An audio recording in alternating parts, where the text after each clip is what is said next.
in February.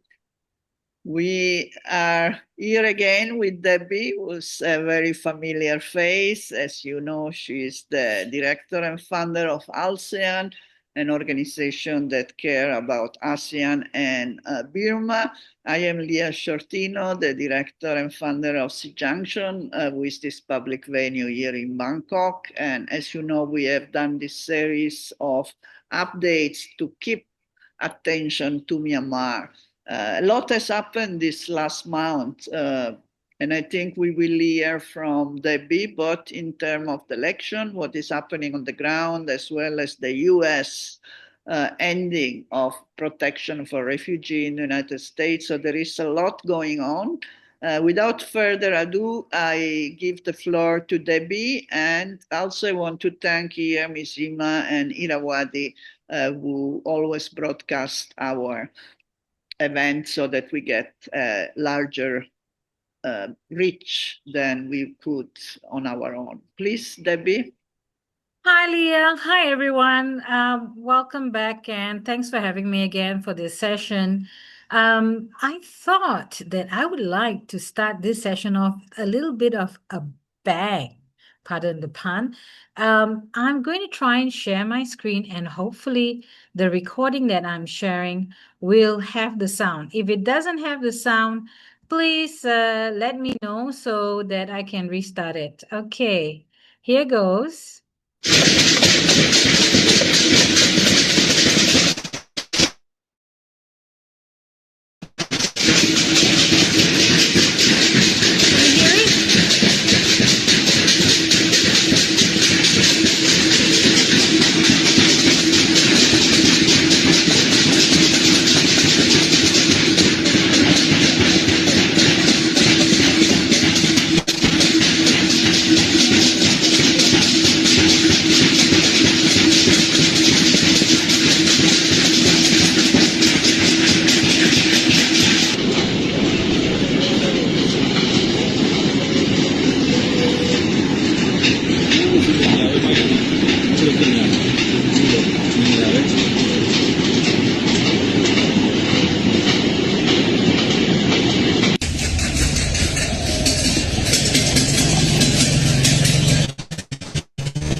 So, what you just saw was a protest in the township of Mogok for several nights in November.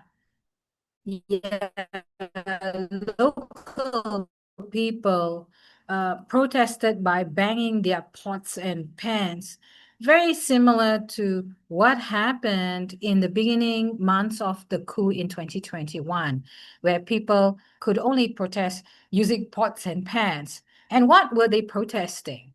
They were protesting the fact that the TNLA, the Taang National Liberation Army, had caved in to the military junta and China.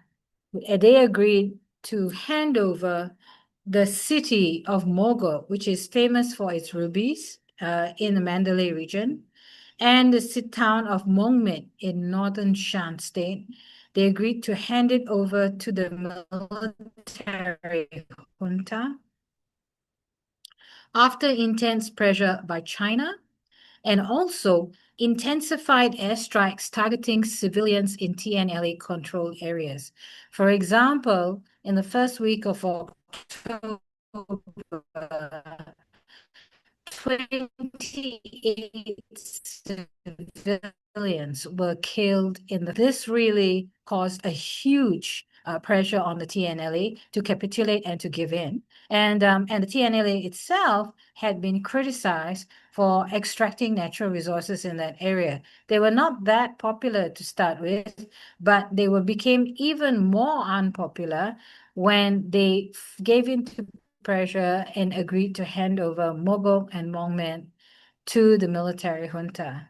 So the military junta, the TNLA, not only agreed to hand over these two towns to the military junta, they also discouraged and pressured other armed resistance groups in the areas not to fight, thus facilitating a peaceful entry of the junta into these townships. So the banging pots and pans was the visible resistance that could be done by local people, since the armed groups were not allowed to attack or defend these towns against the military junta. So that was what I meant by starting with a bang. So we can expect that more and more attacks targeting civilians are going to rise. I think in the last update, I already mentioned that within when the dates of the voting dates were confirmed by the military junta in middle of August, in the following month, in the month after that announcement, the number of airstrikes increased by 42% compared to the month before the announcement.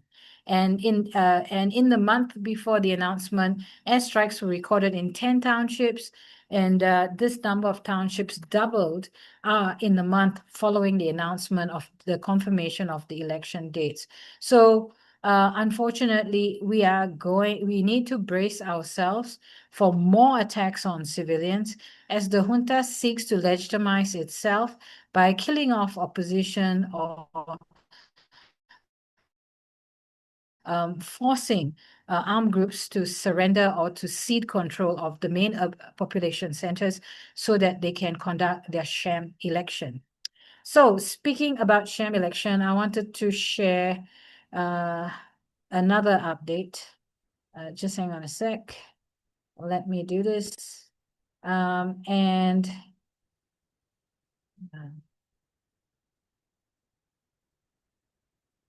Okay, so here we have, I think I mentioned these cases before. Yanang Chi Win and Aung Ye Tut were arrested in September under the Election Protection Law. And in just a few days ago, about 2 weeks ago, in Langtaya Township, Yangon region, the junta courts gave them both 49 years jail each on 7 counts of violating Section 23A of the sham election protection law. So on each count of criticizing or denouncing or trying to cause damage to the elections, on each count, it's a 7-year maximum sentence. They were charged on 7 counts, and they were given maximum sentence on each count. So they were both sentenced to 49 years in jail. Now, you know, as a former crime reporter who's covered murder cases in places like Malaysia, you know, the general practice of most courts is when they issue a life sentence, it is assumed that a life sentence will be the equivalent of 20 years in jail. So can you imagine these young people have essentially been given each the equivalent of 2 life sentences, simply sham elections and sticking up posters to denounce the elections. Another young person, Yamin Tet, he was charged on 6 counts of violating the election protection law and received 42 years in jail. Now, the Assistance Association for Political Prisoners, AAPP, reported that the junta has charged at least 85 individuals under the election protection law as of October. And we know that a number of other people have been charged in absentia from the ethnic groups, including the KNU, the ethnic groups leaders that denounced the election, but outside of the junta's grasp were also charged in absentia, which means that if they ever come into an area under military junta's control, they could be dragged off to jail. So, 7 years maximum penalty for this section of the election protection law is horrible, but it is not the worst sentence. Anyone who is found to be connected to a death linked to election violence can receive the death sentence. So that's how horrific the situation is. We are seeing both, on one hand, increasing violence targeting civilians to push armed resistance groups into surrendering their territory, which can be used for election. There's also been a strategy of increasing airstrikes in certain areas to force the civilians there to flee into areas under military junta control so that they can be forced to vote. And here we see some of the extreme cases of judicial harassment where people are being arrested for basically speaking the truth, for legitimately voicing their opposition and their concerns over this sham election, and they're being sentenced to, in this case, the equivalent of 2 life sentences simply for speaking up and sticking up posters. So this is what young people in the country are being subjected to. And speaking of young people in the country, recently the UNDP, the United Nations Development Program, issued 2 reports, A Generation on Hold and A Generation on Edge. And what they noted is that 3 in 4 Burmese youth, over 5 million young people, are no longer enrolled in any education or training in Burma. And this proportion rose to 80% of youth in rural areas in Tanitai, Chin, Sagaing, and Karen states. In Kaya or Karenni and Arakan states, youth and unemployment exceeds 50% and 40% respectively. And in Rakhine State, higher education youth were less likely to be employed. And of course, in this picture, young women were disproportionately affected. 1/3 of young women were unemployed, more than double the rate for young men. And nearly 1 in 4 young women left school early due to household responsibilities, being forced to do care work, compared to 5% of men, with care work and spousal disapproval as major restrictions for young women entering the workforce. Now, about a week later, the UNDP released another report titled A Generation on Edge. And that report, sorry, where am I? Oh, oops, I've lost something here.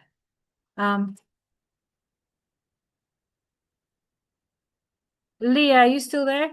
Yes, you are talking about the Generation on Edge, the second Okay, report. thank you. I got a technical issue. So anyway, Generation on Edge reported that nearly 1 in 7 youth in Burma, around 2.5 million people, frequently feared for their personal safety. I think that probably implies that UNDP didn't really speak to young people in the ethnic areas which are being subjected to military attack routinely. But anyway, about 30% of youth, 5 million, experience persistent anxiety or stress from conflict, conscription, arbitrary arrest, and economic hardship, with the highest levels in Karenni, Chin, and Arakan state. Remember that Karenni state or Kaya state, more than, I think, over 2/3 of the population in that state have been forcibly displaced by violence at least once since 2021. I personally know of many young people have been displaced even 3 times because of airstrikes and military attack just in Karenni state alone. And young people's trust in justice has collapsed, with 80% of crime victims not reporting incidents because they do not believe that law enforcement and the justice system will actually respond to the crimes or take action to protect their rights. And UNDP is calling for, I think, what most of us have been calling for: urgent, locally driven mental health protection and livelihood support for conflict-affected and marginalized young people, particularly women and those with a disability. The thing is, that need has become so urgent because the USAID cuts have severely affected everyone, including the Rohingya.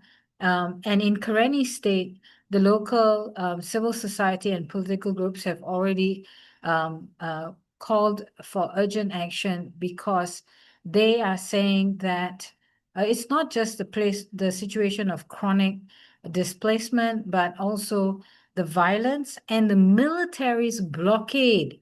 The military is actually attacking and blocking supplies of food and medicine into many of these areas controlled by the resistance forces. So young people are also facing the young people and other internally displaced people are facing the threat of famine, the threat of death or severe injury or illness because they just can't access basic medical supplies and basic food supplies. Not because there's a lack of not because people aren't trying to get it. It's because the military is actually bombing and blocking these supplies. So, we do have quite serious situations happening on the ground in terms of civil and political rights, people being jailed, people being arbitrarily detained, people being subjected, in this case, young people being subjected to the equivalent of 2 life sentences simply for putting up posters criticizing the election. And then we have in many of the resistance control areas what seems to be a targeted campaign to kill civilians in order to force local armed groups to surrender their territory to the military junta. But we can see also that those civilians, including those in Mogok from the video I shared earlier, are not giving up. They are still voicing their opposition, and they're still resisting in whatever way they can. So that's one point. There's 2 points, sorry, which was about the protest against how China and the military's violence has forced one group, the TNLA, to hand over power to Mongmit and to Mogok. And the other thing is how young people also are carrying the risk and the danger and being targeted with lengthy sentences for simply speaking out against the election. And also the toll this military violence, not just the physical violence, but the economic violence that it has wrought on the whole country, how that has affected young people's perspectives, but also I think I'm scared. I'm really worried and afraid that young people have lost their trust in getting any kind of justice. that 80% of victims of crimes just simply don't report it because they don't believe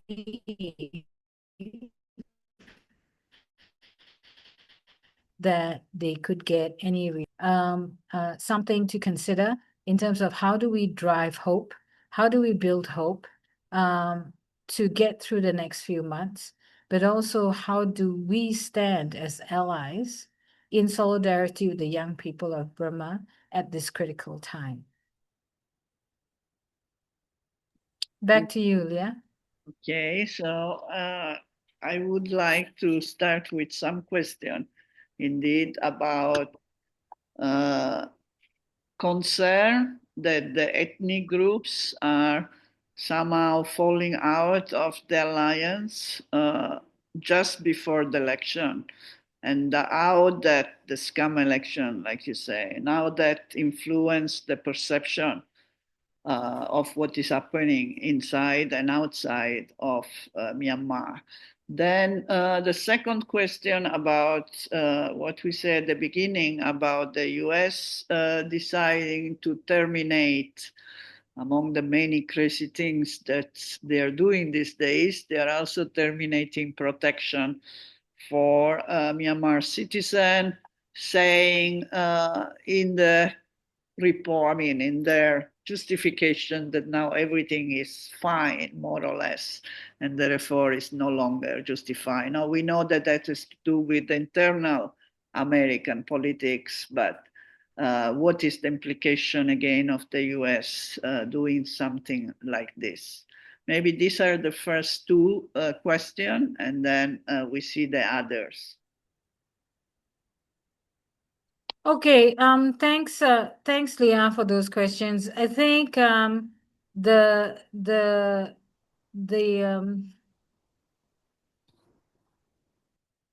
it's painful to consider that the military has been both leveraging China's pressure. Chinese pressure has helped the military junta in the case of the TNLA, pressuring TNLA to hand over, but also that also included earlier this year the handover of Lashio. And then in that situation, China essentially became a peacekeeping force because they had to set up an office in Lashio City to adjudicate or to keep track of whether the military junta and the TNLA, the MNDAA in this situation in Lashio abided by the agreement. So it is quite possible that the China will have to install itself as another peacekeeping force in Mongmyat and Mogok, particularly since Mogok is resource-rich area, famous for its rubies. And we can also see that in these cases too, the military actually increased violence targeting civilians. So it's extremely difficult for those armed groups to say no. They couldn't refuse because too many civilians in the communities were killed.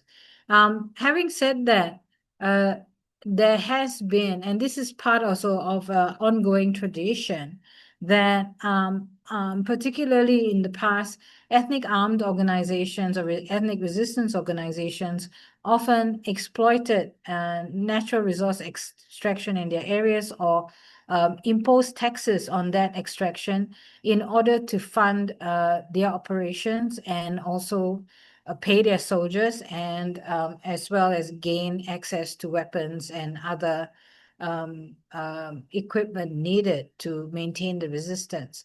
But having said that, there's definitely some concern that the exploitation of natural resources, the unsustainable and also anti-human rights exploitation of natural resources by the military junta and some of the ethnic armed organizations or some of the PDFs themselves may not be so different from each other because of the exploitation. The motivation is similar. They want money to pay their way, to pay themselves and to sustain their resistance, to get enough materials to sustain the resistance.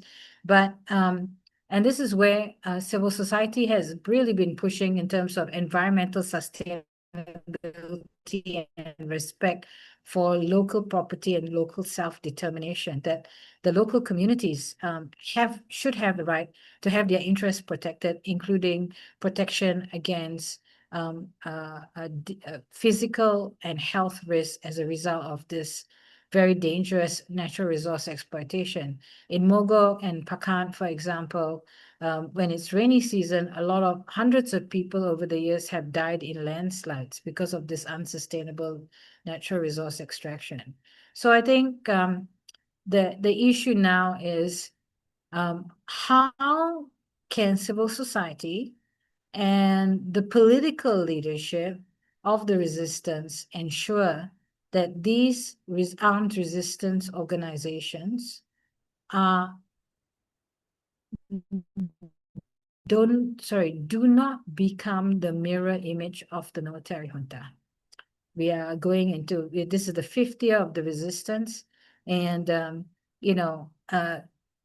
that kind of behavior has become part of a political culture in the country over decades of military dictatorship.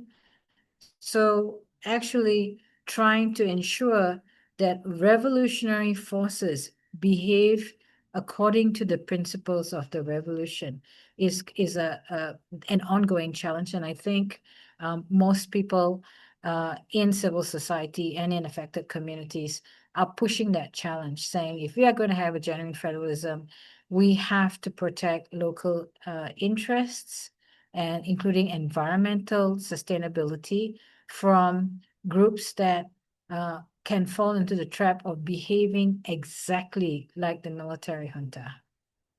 So we do need to push that differentiation. At this point, it's not about winning a war at all costs. It's about winning a war while abiding by showing that they can actually stick to principle. So this is going to be this. I think this is a collective struggle for all of us, and we also need to stand as allies for those of us who are not Burmese, who are not from ethnic groups in Burma. We need to actually be principled allies in supporting those who speak truth to power, in calling out groups and pressuring and adding our voice to the calls to the political leadership to, while they're fighting a war, to stick to principle as well, because they need to do better than the military junta. And speaking about the need to do better, the past week has also seen quite a shocking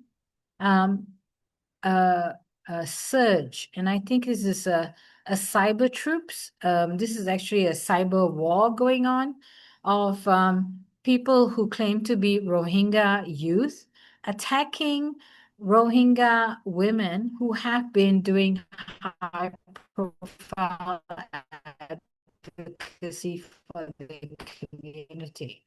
And that a young person who put up his profile, he's got a big profile, he's got many thousands of followers, but he felt quite empowered and emboldened to be able to threaten members of the Rohingya Myfinal Collaborative Network, threatened to kill them for not wearing hijab. So in this case, on Facebook, this person is threatening to kill them.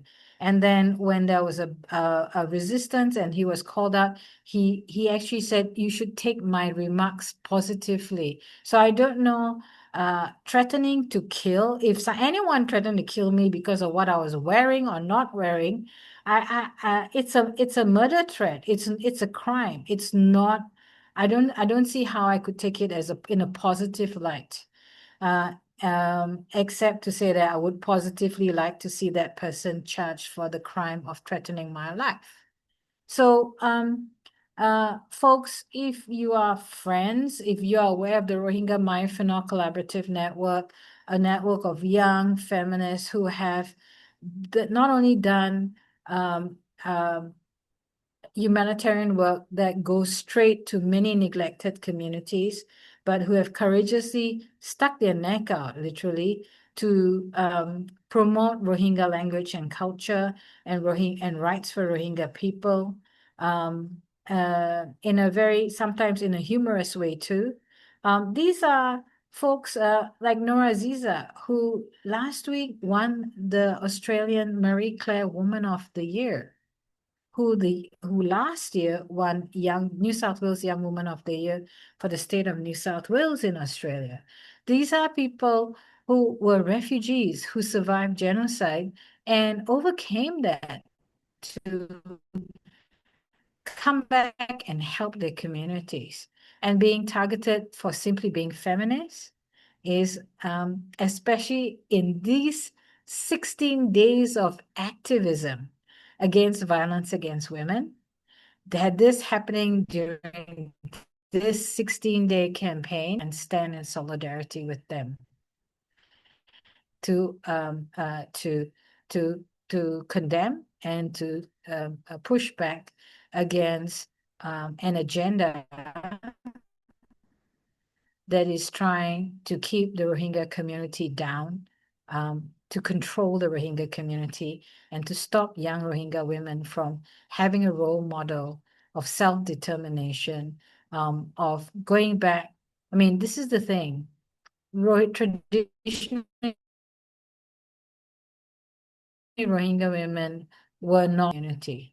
They're very much, and it's actually been military oppression in the past couple of decades, past few decades, that has allowed Rohingya men to impose stricter control on Rohingya women. So I think we do need to understand that in most of our societies in Asia, we were never traditionally forced to follow all of these gender norms, and it has also been the result of various waves of colonialism that imposed those values and restrictions on us.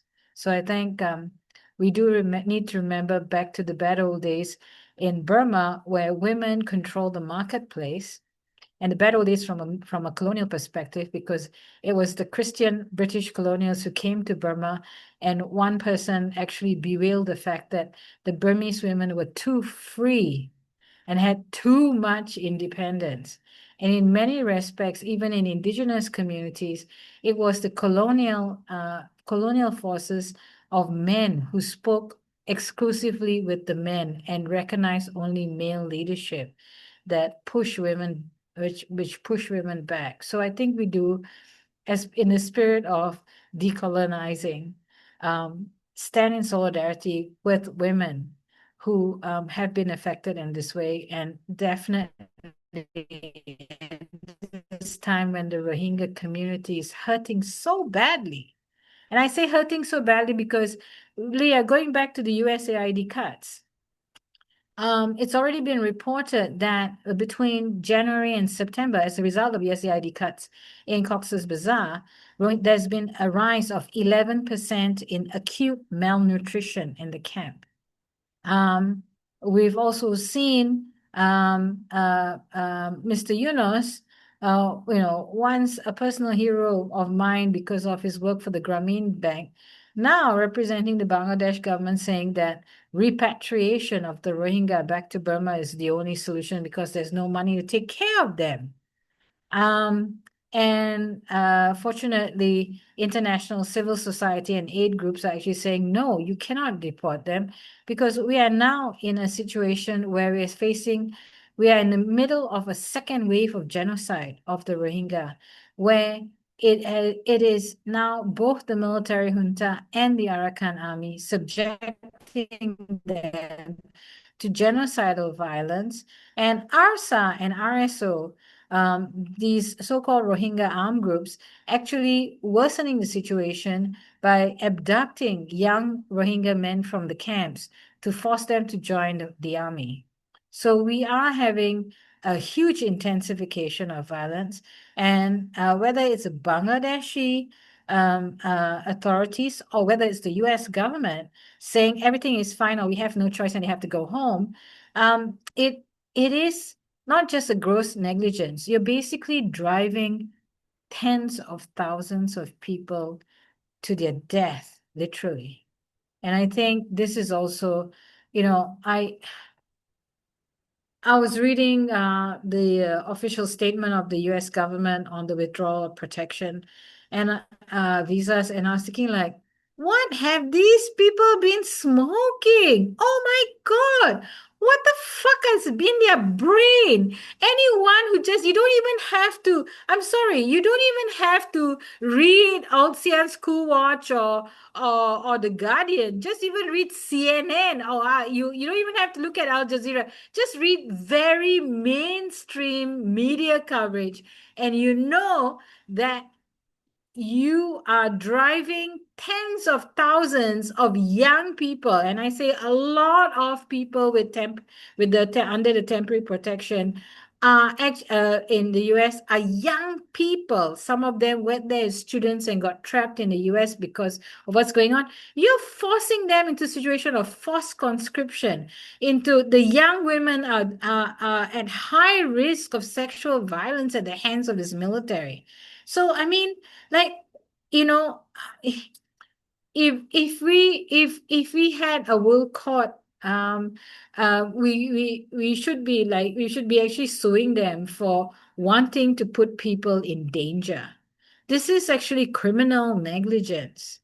For saying everything is fine now, we're gonna send them home, and it's for our national security. What the hell? What the hell? Is going on in Washington, D.C. What are they reading? What are they smoking? What's going on? What's going on amongst decision makers there?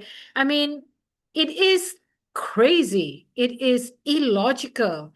It is laughable. When I first read it, I thought it was some kind of satire. I couldn't believe this was real. So, Well, unfortunately, a lot of things these days are incredible but real, particularly in Orange Land, so to say.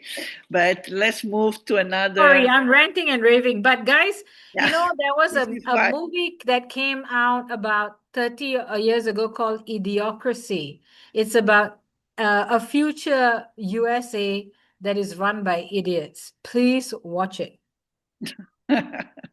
Okay, we don't need to watch, we are seeing real time. But anyway, unfortunately, let's move to other question that we have received. The first, of course, it's about the scamming. Yeah, this we know has been going on for a long time, but these days there is a lot of news about the junta trying to deal with the scammers, and they have found, I think the last article I read, more than 12,000 people of other nationality, which 10,000 have already been sent back and 2,000 are still there, and then closing some of these places, etc. So how you see this in the context also of are they trying to clean up before the election? I mean, what is the message there? Or the pressure has become unsustainable. What is that moved them? And I will not talk about the situation in Thailand, which is also affected by this whole political move, but that is one of the question.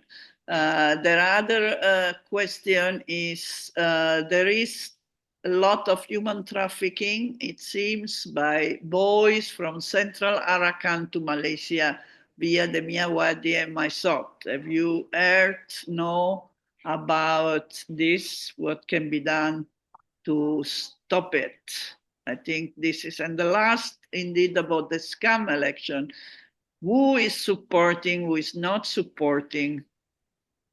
ASEAN will support it or not. We had the Ministry of Foreign Affairs of Thailand recently, if I am not mistaken, was at the FCCT, but could have been in other places. But he made some quite exceptional statement for a Minister of Foreign Affairs of Thailand, meaning that he asked for Aung San Suu Kyi to be freed, and he recognized that the election, well, is not really a real election, but then something can come out of it. I mean, of course, there was some nuances, but to say already that was not a real election is already quite a different position for Thailand that has been so far. So what do you make of this?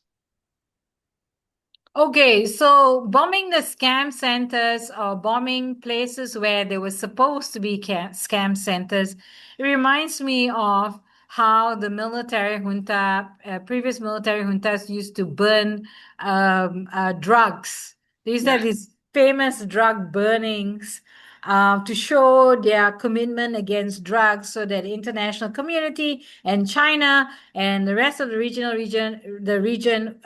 neighbors will feel happy. And then later on, those young Tang women who were doing the research, who were living in those communities, started to share that, all those blocks of opium that was being burned for the photo opportunity was not really opium. It was mainly molasses and straw and hay. So there was even a special recipe on how to make convincing opium blocks for these these shows, right? And so now we see the military launching airstrikes on some of these so-called scam centers and having these mass arrests and mass roundups. But the reality is that they have been doing it. They've been doing from time to time these exercises in public relations, but the scam centers are still going on. In fact, I think if you use, some of my colleagues were sitting around earlier this year and saying that the scam center, is it really gone? And they realized that if you use Google Maps, you can actually zoom in on certain places, including at night, and you can find where the scam centers have moved. The scam centers have moved to when there is in the border areas where you can see lights are on at night. You can see new areas being cleared and buildings being erected very quickly. These are scam centers that are moving to stay ahead of the curve, to stay ahead of, they move and then the old premises get bombed or raided. So there seems to be a little bit of a public relations show, a bit of a show being put on by the military junta, and definitely to appease China. Because at one point, early on in the piece, I remember as far back as 2022, basically news through the grapevine that Beijing had advised the military junta to proceed with elections in 2025 per the usual schedule because the last election was held in 2020. But earlier this year, the China seemed to be quite cool on the elections, and now we see China coming back to the party. And I think it's because the military junta has tried to appease China on the scam centers, but we believe that it is for show. And a year from now, we'll still be talking about the problem of scam centers. So that's one thing. Leah, I agree with you. Thailand earlier this year was wholeheartedly all 100% in, all in for this. We say sham election, but now I think it's becoming a scam election as well, just like the scam centers. And now Thailand is being a little bit more careful. They haven't withdrawn their support, but they're being a little bit more diplomatic. And in fact, they're trying to use the scam election, support for the scam election as leverage, telling the military junta, please release Aung San Suu Kyi. Now, what is interesting is the ASEAN summit, where ASEAN did not commit to sending election monitors. But that is because earlier this year, the military junta tried to scam the foreign minister of Malaysia. So I think it was early October or sometime during September, the ASEAN foreign minister representing the ASEAN chair, because Malaysia is still chairing until for the next few days this year for ASEAN, went off to Naypyidaw and went to have a chat with the generals. And of course, their mantra is send election monitors. And the foreign minister then comes back and he's shocked and horrified that the military junta has announced that the foreign minister of Malaysia said Malaysia will send election observers. And he said, I said no such thing. Something so blatant as that. Basically they lied. They put words in the foreign minister's mouth. So you can imagine at the ASEAN summit in Kuala Lumpur, the Malaysian foreign minister, the foreign minister of the ASEAN chair probably was not exactly excited or enthusiastic about the idea of sending election monitors. Now, this year also, certain ASEAN actors were already briefed and kept apprised of the fact that the violence is increasing. The military attacks on civilians and the violence is increasing. And the fact that 1 month after the dates were confirmed in middle of August, airstrikes rose by 42%. It's already a very bad sign. So ASEAN started to adopt the mantra. Instead of condemning the election, they kept saying that in order for the election to mean something, violence has to decrease. There has to be dialogue and there has to be fewer attacks. Now the military has disregarded that. So I think basically the military is giving ASEAN the finger. And ASEAN should really seriously consider what they're going to do next, because the military junta is gambling on the fact that ASEAN, despite not giving en bloc support for the election, they're gambling on the fact that ASEAN might reluctantly accept the outcome of the election.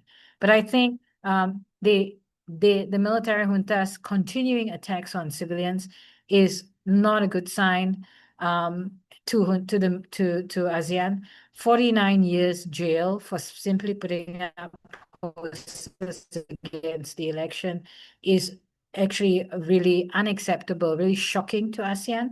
And so we are going to actually see ASEAN in a very difficult position after the voting happens in the limited number of constituencies about what they're going to do next, because it's pretty clear to us that the military-controlled so-called sham parliament elected through the sham election is going to be instrumentalized to justify ongoing violence against resistance groups. So Modi is still all for the election. Russia is still all for election.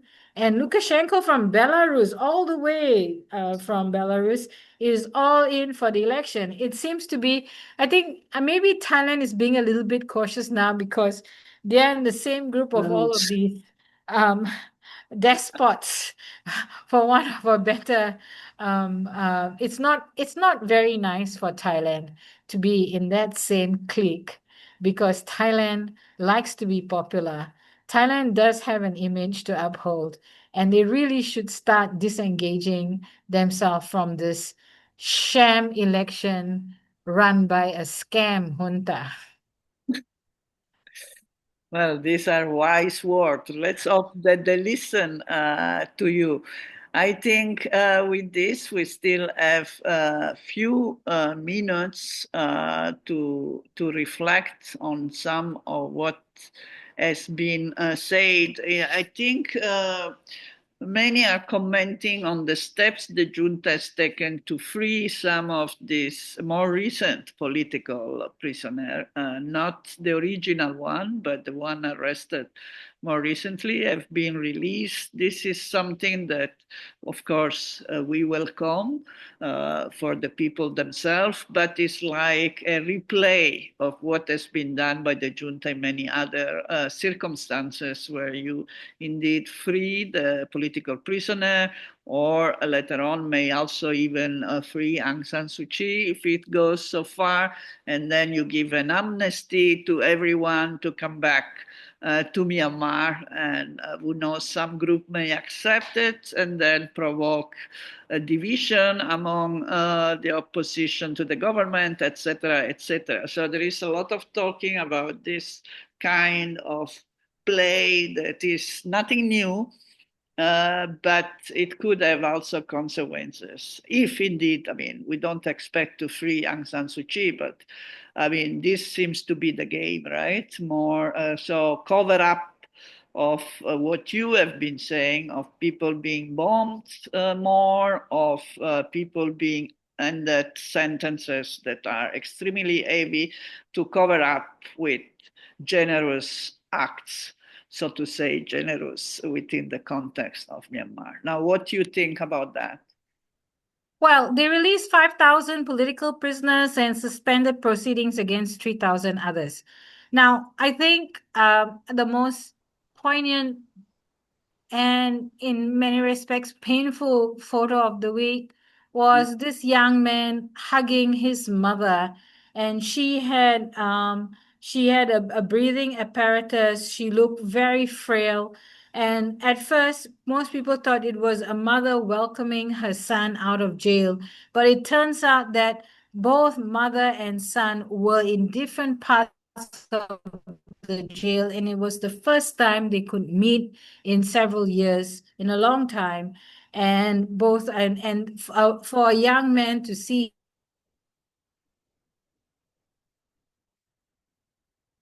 We lost. his mother in that state, knowing that what she suffered in prison must have been so heartbreaking. Leah, am I back? Can you hear me now? Now I can hear you. Yeah. Okay, I was saying that I was referring to that Yes. photo. It's Yes. heartbreaking, but also really made me so angry that a mother and a son had to suffer in that way. Now, Leah, 20 years ago, we were campaigning and denouncing that the fact that Burma had jailed the largest number of political prisoners in its history. 3,000 political prisoners. Oh my God, everyone was outraged. The UN was outraged. ASEAN was deeply concerned. Everybody was saying this is unacceptable. Hello, excuse me. There's now 15,000 people. Even after this release, there's about 15,000 people in political prisoners in jail facing worse conditions than the previous generation, being put in solitary confinement, being subjected to having their sentences lengthened, being beaten, being prevented from seeing their family, prevented from accessing medical assistance, and many of them dying in custody. Now, this is even after this release, there's still 5 times more political prisoners than 20 years ago. So, I never imagined when we were campaigning saying 3,000 is too many, this is outrageous, this cannot happen. Political prisoners were being released a few hundred at a time, and then the previous military junta was arresting more. And even I recall the UN Special Rapporteur at the time, Professor Paulo Pinheiro, even said, at this rate, it will take 30 years before all the prisoners are released. Now, while we welcome the releases, those people shouldn't have been in jail in the first place. And we have to remember, sometimes this revolving door strategy is simply making more space for people who are going to protest and oppose the sham election by the scam junta. So remember that 15,000 is and even after the releases, 15,000 political prisoners is still unacceptable. We mustn't allow ourselves to be, the frog in the pot of heating water. We just got used to having so many political prisoners. So we feel optimistic when 5,000 are released, not remembering that 15,000 are still in jail. So let's not forget, let's not get carried away, let's not be distracted, because there's still a lot of work to do in 2026.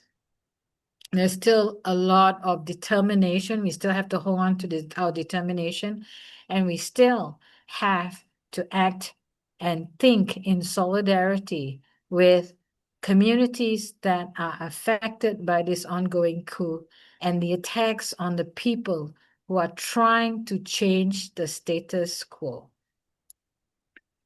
Yes, I think these are very good concluding words, and it reminds us that we still have to work very hard, that we need to continue to keep a sense of urgency. It's very difficult to indeed, especially in situation which seems hopeless, to skip this sense of urgency that we should not waste time, because what is happening is indeed still very tragic. That photograph indeed struck a chord also with me when I saw it, as people like the mother should never have been in jail to start with, and she's there because of the son political activities. And I mean, it doesn't make, I mean, the whole things doesn't really is against humanity.